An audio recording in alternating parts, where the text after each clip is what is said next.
할렐루야, 바이블 프로젝트 3탄 왕을 찾아 떠나는 여행에 오신 것을 환영합니다. 오늘 저와 함께 여행하시면서 하나님의 은혜를 경험하는 시간들이 되시기를 바랍니다. 자, 계속되는 혼돈의 시기입니다. 이제 어느덧 우리는 16장에 도착하였고 이스라엘과 유다의 왕들의 역사의 끝도 다가오고 있습니다.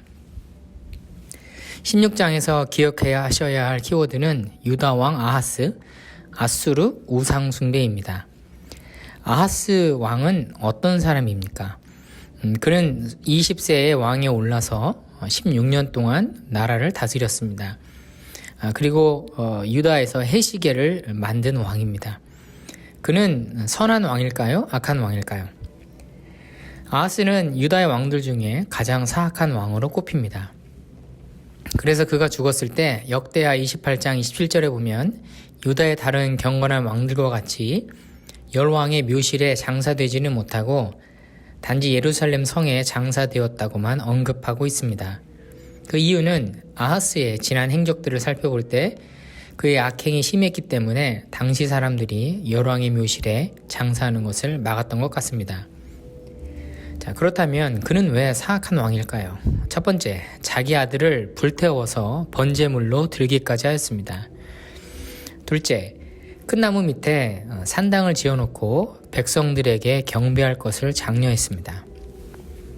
이런 산당이 너무 많았기 때문에 모든 푸른 나무 밑에는 다 산당이 있고 제사가 행해졌습니다. 온 나라를 우상으로 가득 채웠습니다.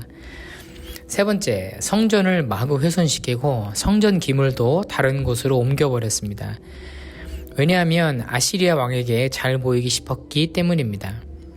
하나님께서 알려주신 규격대로 모세가 성전 기물들을 만들었던 것을 기억하실 겁니다.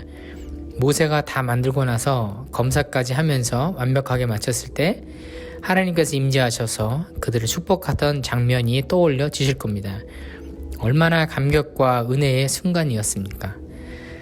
그 조상들의 신앙을 다 잃어버리고 아하스 왕은 그 모든 것들을 자신의 마음대로 바꾸고 하나님을 버렸습니다.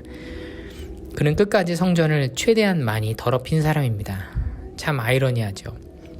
한 리더가 얼마나 큰 일을 할 수 있는지 또는 얼마나 악한 일을 할 수 있는지 우리는 역사 속에서 많이 봐왔습니다. 한 사람이 할 수 있는 일은 어마어마하게 많은 것입니다. 아하스는 외교적 위기를 또 겪게 되는데 그것은 북이스라엘과 아람이란 나라가 힘을 합해서 아시리아를 공격하자는 제안을 거절했기 때문입니다. 그러나 그는 그 제안을 거절하고 아시리아 편에 붙습니다. 그리고 아시리아 왕 디글랏 빌레셀에게 사절단을 보내서 이렇게 말합니다. 나는 왕의 신하이며 아들입니다.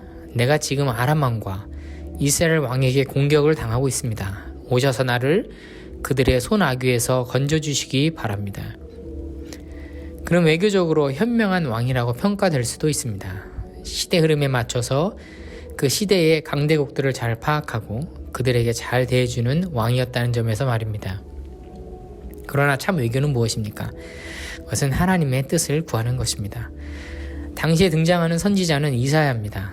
이사야 선지자는 연합군들이 유다에 승리하지 못할 것이라고 예언하였습니다. 그러면서 아하스로 하여금 여호와께 징조를 구해서 도움을 청하도록 합니다. 그러나 아하스 왕은 이것을 거절하고 말죠.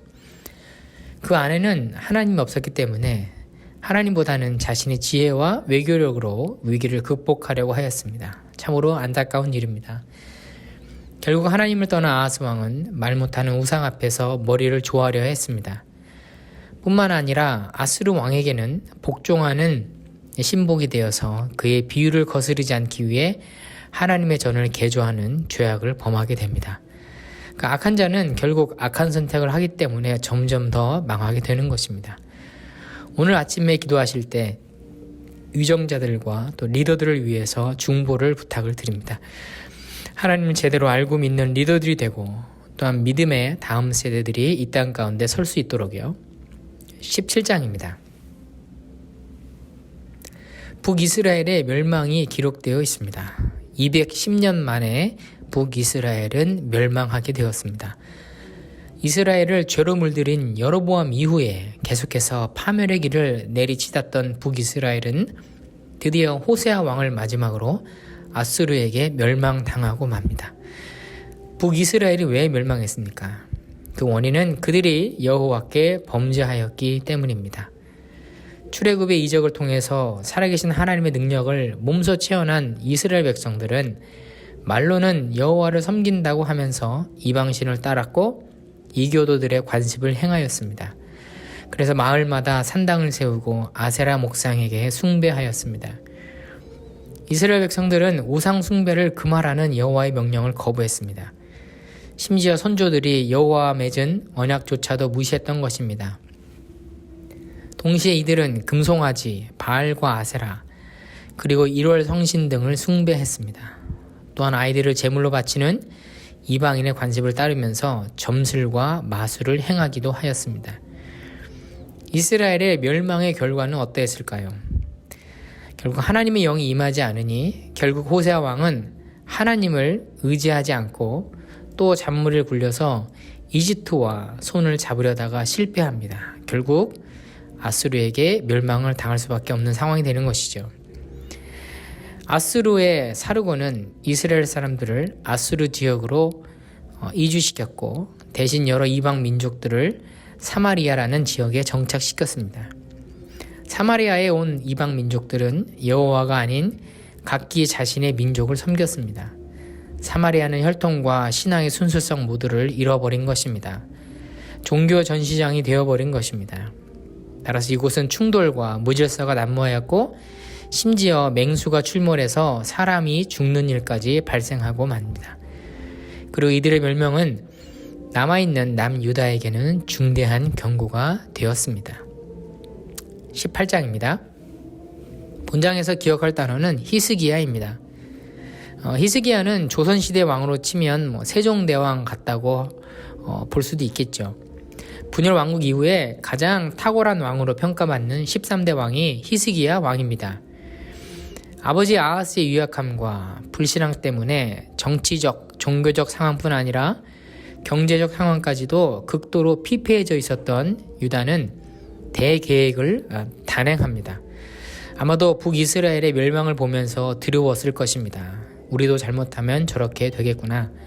그런데 히스기야 왕의 개혁은 아주 방향을 잘 잡았습니다. 그는 4대 개혁을 실행합니다. 첫 번째, 의존적 외교를 하지 말자. 둘째, 우리는 자주적인 정책을 펼치자. 셋째, 우리는 여호와 하나님만을 의지하자. 넷째, 모든 미신과 우상을 없애자. 모든 개혁이 순조롭게 진행되는 것처럼 보였습니다. 그러나 호사다마라고 했나요? 좋은 일도 있으면 또 위기도 오는 법. 새로운 아수르 왕 사네드립이 쳐들어옵니다. 히스기야 왕도 연약한 인간인지라 여호와만을 의지하기에는 너무 다급하다고 그는 느꼈던 것 같습니다. 그는 사네드립에게 전가를 보내서 타협안을 제시합니다. 자신이 진정으로 잘못했다고 용서를 구하면서 만일 아수르가 예루살렘에서 철수한다면 어떠한 요구도 들어주겠다고 제의합니다. 그래야 히스기야는 성전과 궁전 안의 모든 은과 또 기둥에 입혀졌던 금까지도 벗겨내서 300달란트의 은과 30달란트의 금을 사네드립의 요구대로 주었습니다. 이러한 아수르의 침략으로 인한 히스기야의 연약함과 신앙적으로 흔들리는 모습을 보면서 가슴이 철렁해 옵니다. 신앙생활도 이런 것 같습니다. 좋은 일도 있지만 위기도 적지 않습니다.